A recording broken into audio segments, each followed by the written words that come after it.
Hey guys, welcome back to Skyline Stroll. Today we're going to be talking about developing deeper emotional intelligence, how to figure out what you really feel and believe, how to sort your emotions better, and also figuring out what subconscious beliefs you may hold and be unaware of that are holding you back, and how to start working through those more. And we're also going to just talk a bit more about personal emotions, deeper emotions, and processing some of the shit we've been through in our lives. And should be a good little conversation. I'm not entirely sure if I'm going to do a walk or not, but I think so. And yeah, let's have a good little talk about this. So I decided to try my luck with my first sedentary video. Instead of going for a walk today, the walks will probably resume in a coming video, but for now, I've decided to park my butt and talk, just so the video can be more cohesive and show less choppy, have less of the wind in the background. I'm trying to put more effort into the quality of content I'm putting out, in addition to, I think walks are important and people should go on them. So we will still have some of the walk videos, but I'm going to do a few of these too, where I just sit down and talk about some of this stuff to really focus in on the topic. And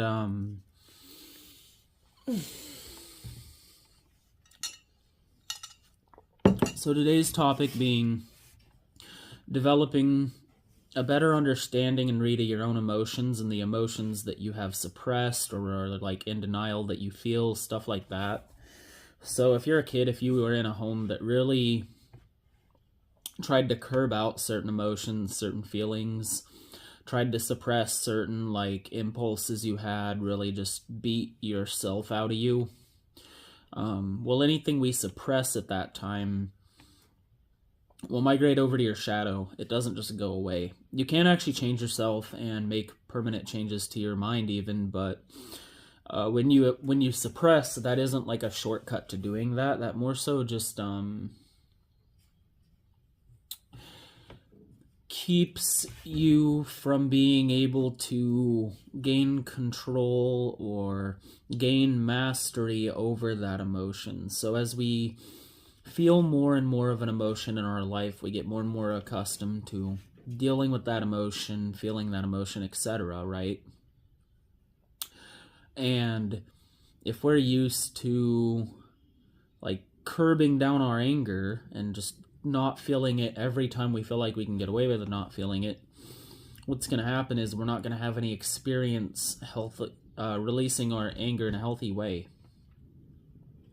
We're not going to have any experience feeling through our anger. We're not going to be skilled at all at detaching from these emotions once they've been passed beyond their threshold. And so when we're a child, we can internalize a lot of things that we may not even know we really believe, but you kind of have to go back and look at your past and figure out what you might be hiding from yourself, what in your childhood might have had a bigger impact than you think, and what you might be suppressing down. Chances are a good way to find this is, what do you really hate in others? A lot of times that can be projection. So if we don't like something about someone, chances are it could be stepping on a sensitive spot in ourselves. Likewise, if we trigger someone else's personal demons, chances are they're going to be crappy with us. So it can help us deal with others too. And when we are trying to change and grow, I think a lot of people do subconsciously go out of their way to step on you just because they're afraid of your own growth. Not even aware of it. They may care about you, they may want to see you do well, but on a subconscious level, they're not willing to do some of the deeper emotional work that you might be. And if that's the case, they may even subconsciously just lash out as you change and develop. I've had a lot of that go on. It's very common.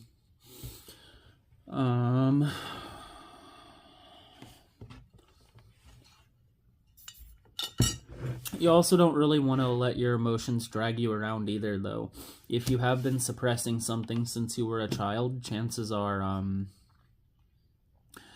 if you do try to learn to feel it and accept it, it might be messy at first. You might be almost like a child when expressing that emotion because you're still new to it, actually. And so learning to change it like on a deep level it's messy. It's kind of painful, kind of hard. You have to accept some things that aren't so cool about yourself, for sure, if you actually want to make progress. And there's healthy ways to do that, and there's unhealthy ways to do that. So it can almost work against you. But pardon me. So I really like the Ikigo metaphor, which, if you know what Ikigo is, it's a type of like art that only really occurs in like kitchenware and stuff. So like it's practiced in Japan. Like if your favorite plate set, like you have 8 of them and 2 of them fall and break, instead of throwing away those plates and going and getting 2 more, you might get Ikigo done to them, where you would use this like gold soldering to kind of like put them back together, and it makes them really cool and pretty, and you still have the same plate, you know. And so the metaphor is kind of like no breakage, no damages, no cool gold lining. And if you haven't looked up this art style, I strongly recommend it. And then the next time you're going through it, kind of compare yourself to this art style, and it will just help you work through it a little bit. It definitely helps me, because it's like, okay, I'm just getting another gold stripe right now. And here on YouTube, there's a channel called Struthless, and he has a video where he talks a bit about that, and I strongly recommend it. I don't know if he'd be okay with me leaving a link to it, so I'm not gonna. I'll just say strongly recommend that video. And so once we start to accept feelings we've maybe suppressed, it's now time to gain control of them. So you're gonna have to, once you realize you're feeling them and aren't just like numb to them, you are gonna want to learn to detach from them without like detach is not separate, right? You want to kind of take a step back, accept that they're happening, and look at them outwardly. So it takes a little bit of their power without sending them away, and then you can figure out why you're feeling it and try to take a healthier action to address the emotion. Because if you're not being dragged around by the emotion, then you will have the opportunity to actually do what that emotions want. Our emotions exist for a reason. Like everything, every design in the human body exists to help us survive and thrive. So our emotions serve a genuine purpose. Even the negative ones, even the really ugly ones, they're here to help us do something, to make us do something when we need to. So if you've locked some of these up, you've kind of locked up an amount of your like senses almost. And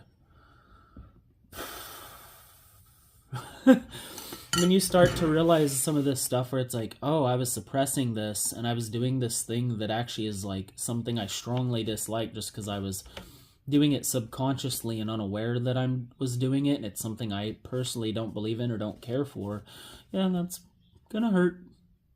It will. And so I think that's why a lot of people turn away from things like shadow work and sorting their nastier emotions, and why a lot of people wait until death's door to clean the skeletons out of their closet, because it's not fun.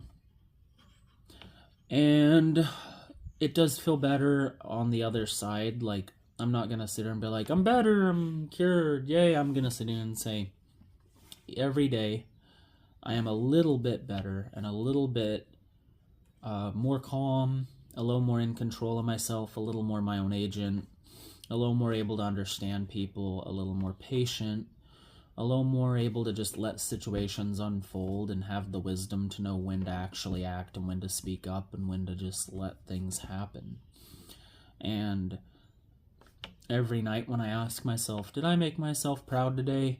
It's not a resounding yes every day. That would just be unrealistic. But most days it's a, yeah, I did pretty good at what I wanted to get done today anymore. So, and I am seeing results build up pretty quickly. Like I I notice as I put more and more effort on all facets of my life, things are starting to put themselves back together really quick.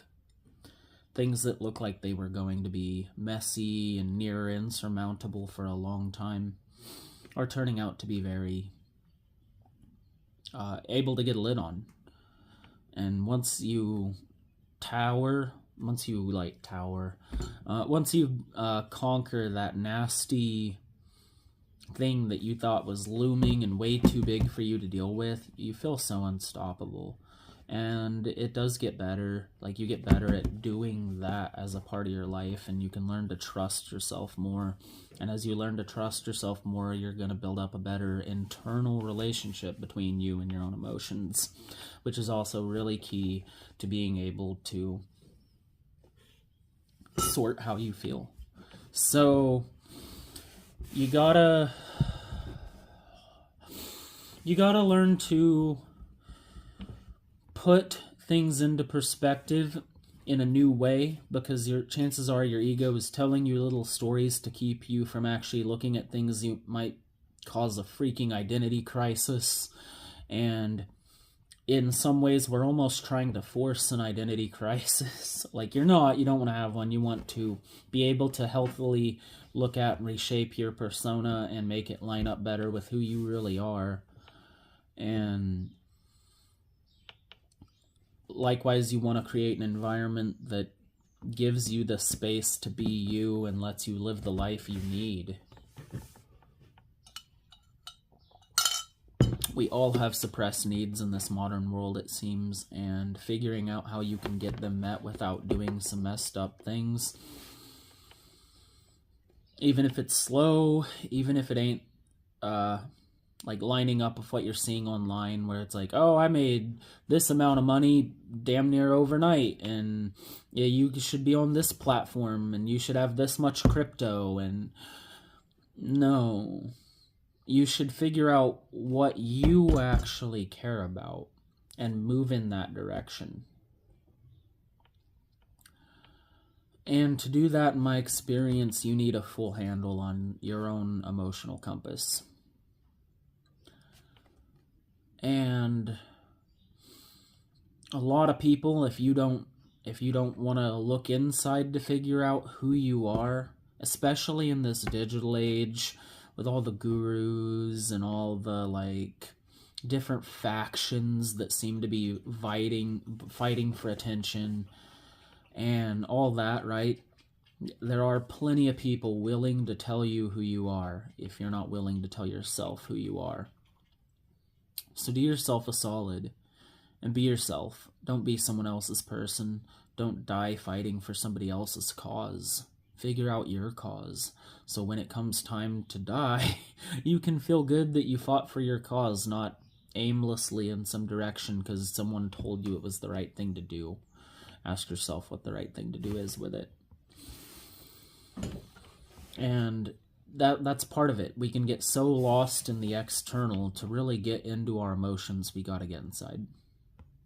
We gotta ask the only person who has the actual answers, and that's us. Yeah, therapy's great, but if you don't actually want to change your circumstance or are afraid to, the therapist can't actually help you. If you don't take some action for yourself and save yourself, you can't actually save you.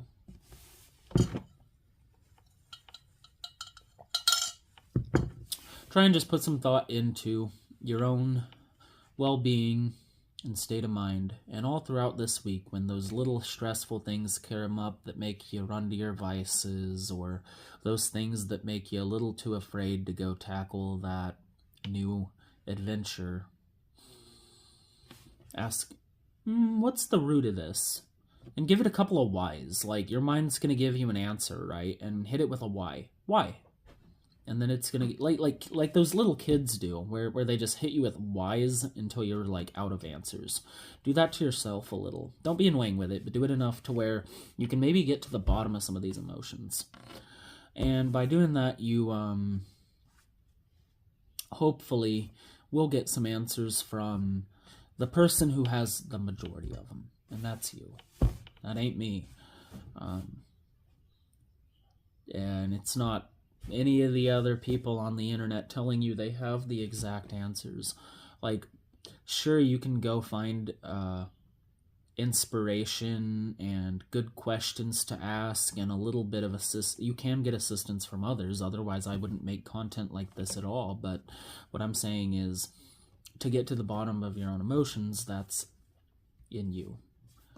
And you can use an emotional wheel if that'll help you put it into columns. There's a bunch of those online, and you can ask people you care about, that you have closer relations with, what they affiliate certain relationships to, and when you're hearing about that, just remember to keep some separation from their experience and your own, and you can take it in with a grain of salt, and it might help you figure out what you're actually feeling.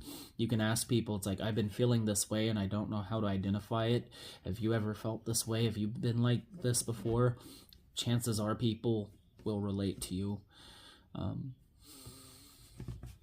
And if you don't have somebody like that you can talk to in your life, well, I'm really sorry. And I know a lot of people are going through some like heavy loneliness right now, but if you keep working on yourself and keep being willing to put yourself in new situations that let you move towards a life you can actually be proud of, you're going to keep encountering new people, and eventually you're going to encounter your people.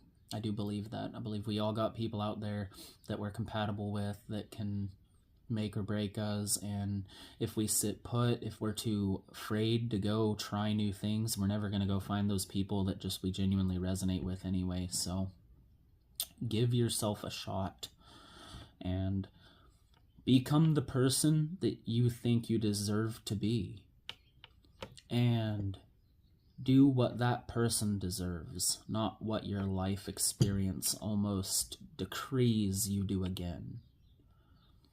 You need not repeat the past, only learn from it.